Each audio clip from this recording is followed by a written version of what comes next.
Hi, this is an unboxing and product review of the Hisense UHD, and the model is A6500. It is a 55-inch version of this 4K TV. Right, just to give you an idea, if you are going to have to pick this up, the size is 83 centimeters by 136, and the width is very thin, just less than 14 centimeters. The weight of the TV in the box, including the packaging, is 21 kilograms. The weight of the TV itself is 16 kilograms.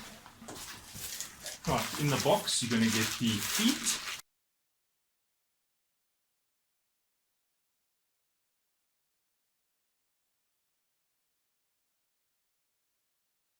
Right, just quickly showing you the exact dimensions. This is 71 on the nose, and the width is 123 centimeters exactly. It has a very thin bezel of 6.5 millimeters, and this bezel is aluminium. Right, just having a look at the connectivity. There is your LAN, there is the video, then you've got your audio left and right.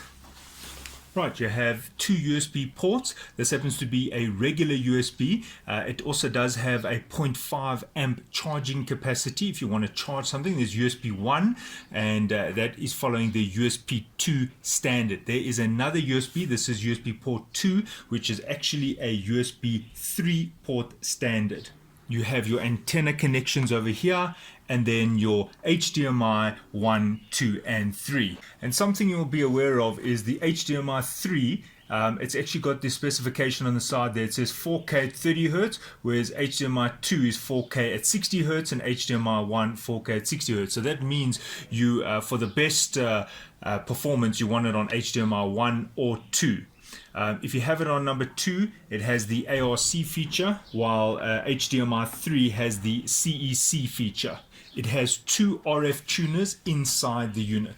Now, something you'll notice is the Visa points. If you look here, this is a Visa 200 or Visa 20 centimeter, 200 mils, and the size of these screws for here is M6. You'll need an M6 screw for your TV bracket. Something you will notice, which is not that common, is look at the placement of the Visa bracket. Normally it is in the middle, but as you can see, this is quite far down. So that means that you might have to, if you are replacing an old TV, you might have to move the already present TV stand on your wall, because look at this is definitely not in the middle. And if I show you, we're looking at from the top hole, you're looking at almost 40 centimeters, 39 centimeters. And if you are interested, the width between these two slots is 400, that is 40 centimeters. All right, so I'm going to now put on the brackets to hang on the wall.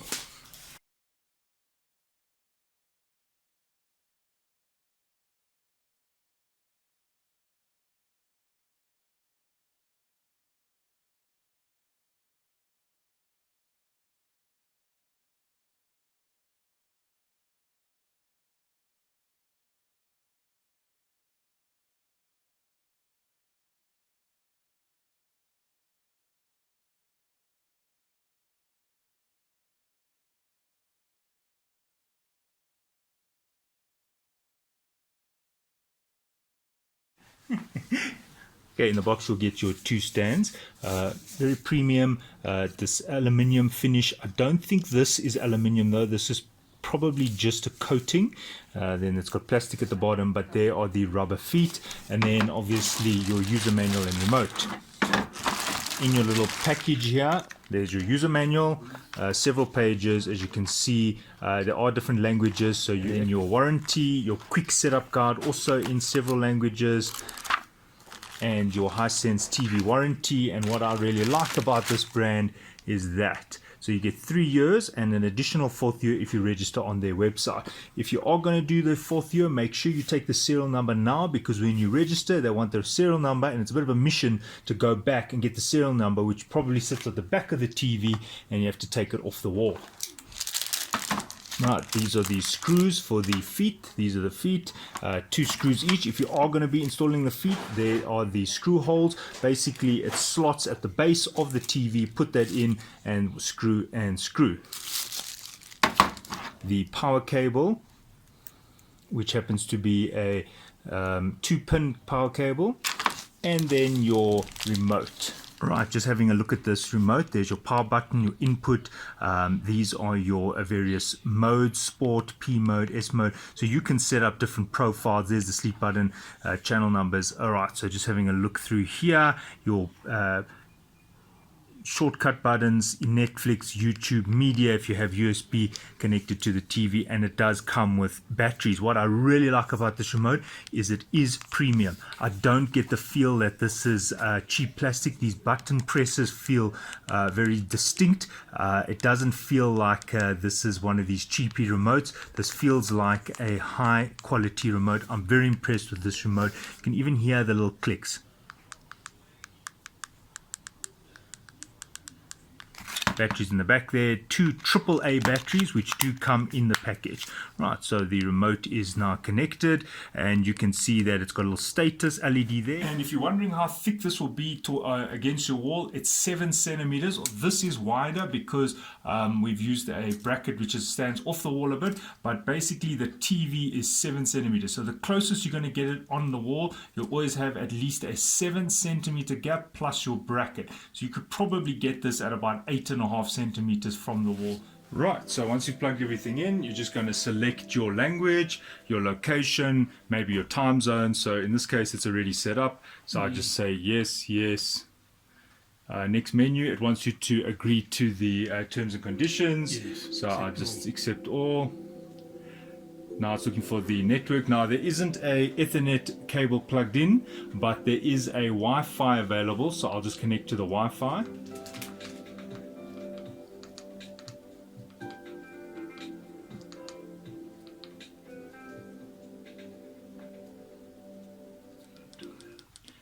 Right, and there is the HDMI source signals on the right hand side there. You can select them, very easy to use.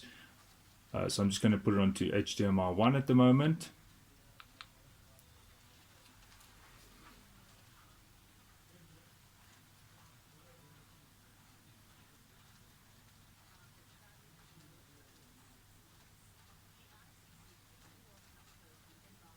Just having a look at the settings which are available to you on the remote, you'll see that this button over here brings up the menu, and there you can see you've got picture and the settings that you can change. At the moment it's on standard. You can also have it on dynamic, which most people prefer, and then obviously the sports is giving you the fastest response.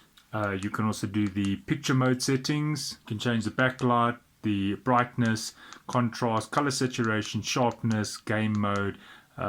Game mode I think will mean that it will respond quicker if you have a mouse or you're using it as a computer screen. Then it responds a bit quicker. And I'm just scrolling through these so you can see all the settings which are available to you. The sound settings, standard mode, theater, music, speech, late night, sports. I'll just go through them quickly for you. Made my decision. An outstanding piece of throwing. Now the field goes in, and he completes the catch. Fielders coming underneath it.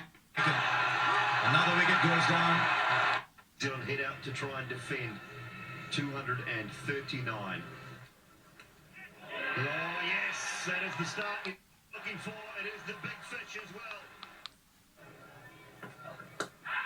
Oh, that's close, very close indeed. Gone.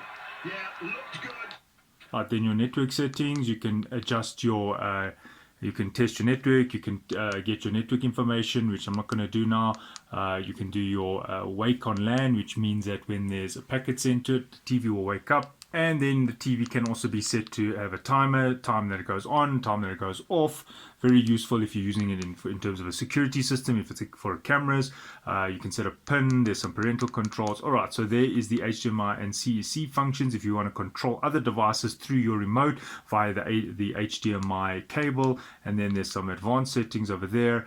There we go. You can just have a look at them.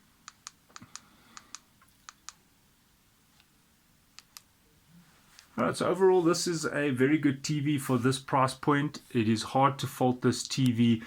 In terms of the picture, it's good. The sound is pretty good. The sound is average to good. It's not the loudest. You might still want to put a sound bar. It sounds pretty similar to other TVs in the same range, the LGs and the Samsung. The only difference is that there are some cheaper models that have a very tinny sound. This does not suffer from that problem. I have tried some of the cheaper Hisense, and they have a bit of a tinny sound. It almost sounds like laptop speakers, but this particular model does not have that very tinny sound. It's got the normal sound that you would expect from the top tier brands of TVs. Right, so there is the infrared receiver. This goes red when you switch it off, and if you face your remote there, that is the best signals because that's where the infrared receiver is. However, if I do stand here and I face in the other direction, you can see that it is still responsive. So overall, a very good remote control. Right, so if you did put the foot on, that's what it looks like. You can see the colors match there and how it goes in there. If you look over there, there's a slot and there's a raise section and there's 2 screws that go over there. So that will fit in, slot in like that, and you'll put in the 2 screws over there. On the underside of the TV where the power LED is, you'll see there's a little button which is also a knob, and what happens is you can press it and that gives you the on-off function, but it also has the ability to scroll left, right, back and forward. So it's almost like the touch sensitive button on a laptop where you can press it forward, back, left, right. So look, as you can see, I'm going to press it now to switch on the TV, and now I want to change the volume. What I'm going to do is I'm going to lean it to the right, and you can see how that volume is climbing. And then I lean it to the left and the volume goes down. So I've got the volume control here, left, right. If I press it inwards, that will upwards, I can now also scroll up and down. See, that's when I press it down or backwards and towards me, up. So you can actually go through the menu here. You can select the source from this little selector knob. So instead of having a myriad of buttons here, you can use this almost toggle joystick type switch. To set up the TV, you're going to go select your source, select TV, select it. There, it brings you to this menu. It asks you if you want to begin scanning. You say yes. Then it's asking you if it's satellite, antenna, cable. That depends on the connections at the back. So in this case, it's going to be antenna. I'm just saying yes. I'll just let it go through all the channels. Now, as I said earlier, it does have 2 tuners. So it's got a digital tuner and an analog tuner. You will need to set it. At the moment, that is the DTV, digital TV. And if you're still using the old-fashioned analog TV, it will say ATV. You just tell it which one you want to do, and it will go through and find the available channels and do it automatically. There is a media shortcut button there, so you don't always have to go to source. Keeping in mind that the media must be a plug and play device. You can see there's a little red USB memory stick plugged in the side there. You could probably plug in a hard drive, and I'll tell you why. Because that memory stick is formatted as NTFS, so it is not FAT32. So that means that the TV sees it as a drive. So I can't say with authority, but I think you could probably put a hard drive onto this TV because that memory stick is formatted in the same way a hard drive would be formatted. Right, so there I'm just going back to where I was, and now let's look at Mr. Robot, and this is also a full HD show. You can see the resolution there, and the bit rate is also quite high. Alright, so this is an MKV. Right, while I'm showing you these little snippets of the screen performance, it is a lot better in real life. My video camera is definitely not doing this TV justice. It looks like it's recorded in a cinema. You know, in the old days, people would record the movies in a cinema and then you would download them on torrents. This TV definitely looks great. It's playing the MKV perfectly. I'm now going to try another file format. I'm going to try an MP4. I'm just going through the different formats because there's nothing worse than buying a TV and then it only plays a certain file format. So now I'm going to try an MP4. I'm also going to try an AVI. And then MP4 can also play it. There we go. There's MP4, no problems. Also can handle the media. And just having a look at now some AVI. There's AVI. This is also a children's show. And as you can see, AVI is not a problem. This is a very low resolution. This is not the TV. I'm merely just demonstrating that it can play AVI. And this is Yo Gabba Gabba. Let's play it there. Alright, so don't think the TV is not clear. It's just that that is a poor resolution of this show. Alright, so having a look at some music. You see, it's very easy to get in and out the files. Listen to the volume. It would have been nice if the list would have scrolled up, because now I'm on song 8 and unfortunately song 8 is now cut off. I'm not happy about that. Alright, listen to the audio.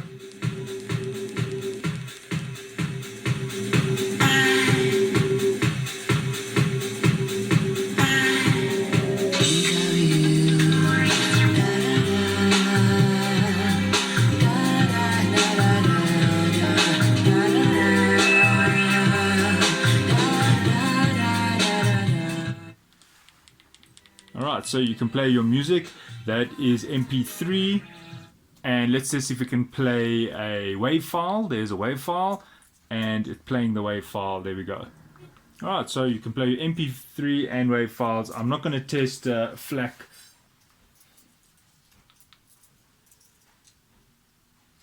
And there's a really nice feature. It remembers where I was on that show. So if you have a hard drive here and there are many videos that you're watching and you don't finish watching, well, there you can see I stopped watching at 4 minutes and 9 seconds. It asked me if I want to continue playing. So that's quite nice because it remembers where we were. What you said. See, that's where we were. Alright, so this is live sport. This is in 720p. This is not 4K and it's not full HD.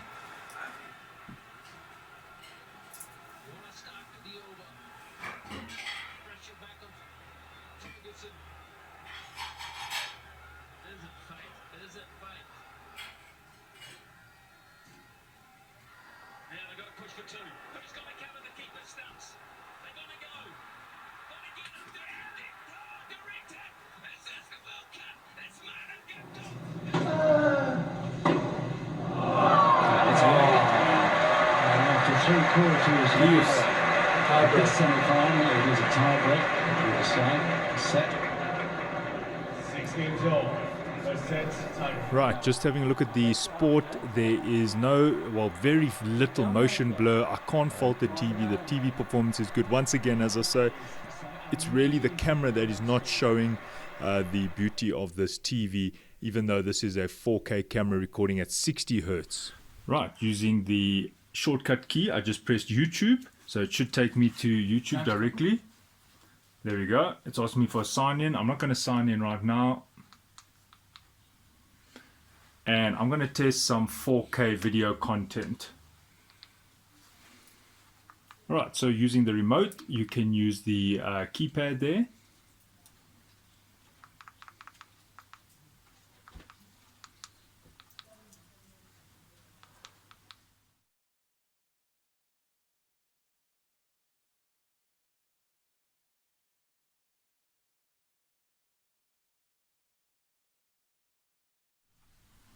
Right, so here is a 4K video.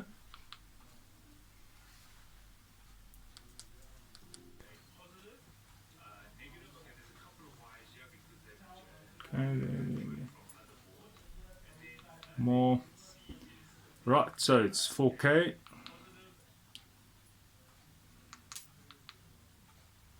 And let's have a look at the quality.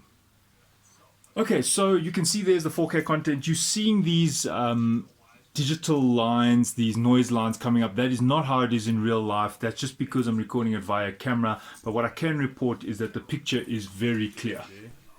Okay, so I apologize. I haven't been able to do proper 4K testing. I know this is very Mickey Mouse and I'll have to redo a video just doing 4K tests. But I did get some 4K content coming through and it was fine. I won't complain about the 4K content on this TV. The resolution is fine. As you can see, the internet at this remote location was very poor. We couldn't get it to stream.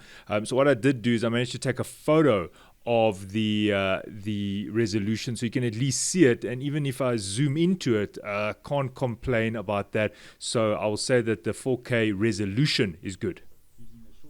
Okay, so the TV does say it can play at 60 hertz. I couldn't get it going from my side because of the internet and so forth. But what I can say is that just the impression of watching the TV was good. I enjoyed it. It's definitely not, when you're watching, you don't get an impression of some sort of like cheap and nasty TV. Not at all. The TV functions well. Look, if you want to spend the big bucks and get the top of the range LG or Samsung, well, then you will see a difference. But in this price range, I think this is definitely a contender. The shortcut buttons, I've now pressed the YouTube button, and if you want, you can go directly to Netflix. There we go. So it's very nice to get a shortcut button here. Directly, there we go to Netflix. Alright, just having a look at the YouTube interface. This is what it looks like, and scrolling around, you can see there at the top, there are some categories: music, entertainment, gaming. So you could press entertainment. And the rate at which it populates the screen is actually to do with your internet. The internet is not very fast here. So if you went to recommended, then you can just scroll. Very responsive. It makes a little sound.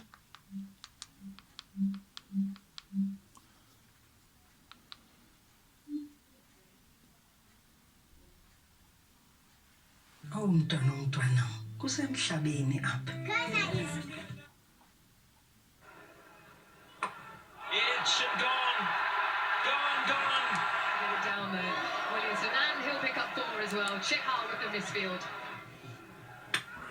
Got him! And then if you click on the button over there, you'll get all these other plugins. There you can see all the available options for you. If you want to go to TED Talks or you want to check the weather, there you can see. Right, just to wrap up here, I'm going to quickly go through the specs and then just give you my final thoughts on this Hisense 55-inch 4K and what they call premium UHD. I know they do have a few models above this one. One of the reasons why I chose this one is the price point. In South Africa, this TV I paid 7,500 Rand. So that is what I would consider a reasonable amount of money in this time of July 2019. All right, so the product specifications, the frequency here, it's a 60 hertz TV, and then there's the contrast ratio. It says 4000. It's always a tricky one when you comparing contrast ratio. Backlight technology, it's D-LED. Then just looking at the decoder, there you can see the standards MPEG-4, MPEG-2, and H.265. The input lag is quite important for gamers because, when you're moving the mouse and you're clicking and you want to see the responsiveness so that it's saying less than 50 milliseconds. Remember that when you're using a TV as a monitor for your gaming, it's a bit different. I have a 70-inch sharp TV, and if you do not put it in the gaming mode, you'll move the mouse, and without exaggerating, it takes 2 seconds before you see the mouse move. So this is one of the reasons why they talk about this gaming mode, because if you use it as a monitor, you don't want the mouse and the keypad keystrokes to be delayed. All right, moving on. The sound, it's got 2 times 10 watt speakers. The sound was fine. I have tried other TVs, and sometimes it's, especially the bottom end TVs, it's got a very tinny sound, as I did mention. This one does not suffer from that, but it also doesn't sound the best. I wouldn't put this as my top sounding TV, but the sound is not something somebody would walk into the room and say, oh, what is that? Is that a laptop, or is that like a speaker made out of cardboard? No, it sounds fine. And then coming down here, it says user equalizer, which is quite nice. It's got different sound modes. You can have a look at that. And then it's got some Dolby digital specifications or adjustments as well. Right, now looking at the internet, there are the settings for the internet. You've got Netflix, YouTube, Show, Max. The browser, it's using the Opera version 4.9. Obviously, this will change as you update the firmware, and then AnyView Cast, and then the AnyView Stream smartphone app. Right, so I never connected the my Android phone to it. I'd have to do that in a follow-up video. And then here are the tuner specifications, and as I said, it does have a analog and digital tuner. Here is the HDMI standards. You can see it's HDMI 2.0, and there are the feed-through options. It does have SPDIF output, one optical. What I did notice is I didn't see, it didn't have a headphone jack So it does have a input for audio left and right, but to get the audio out, it's only got the it doesn't have a aux out. Interestingly, it has a USB 3 and a USB 2, as I said, and then coming back to the bottom here, there's your Ethernet, your wireless LAN, the wireless standard. It does not have Bluetooth. It does have a light sensor, so I suppose that's for when you close your curtains and at night, and the TV can go down. But obviously that is a setting you would have to confirm. I did not try it. And the power consumption, it is 0.5 watts standby, but there you can see consumption 160 watts.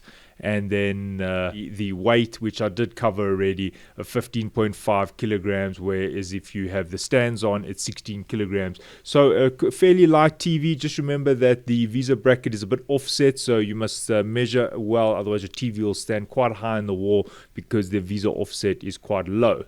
And lastly, I just want to go through these file formats. I did test some of these. These are the video formats if you plug in a external media device, maybe a hard drive. You see AVI, Windows Media Viewer, MP4, MOV, 3GP, which is often the old cell phone standard video when you take a video on your cell phone, MKV, MPG, MPEG, VOB, so you can play DVDs directly from a hard drive, FLV, web, okay, and so forth, OGM. All right, in terms of the audio, it does say it can play FLAC. I did confirm the MP3 and the WAV file. There you can see it also can do WMA and WMV, so you're pretty much covered here. It doesn't say M4A though.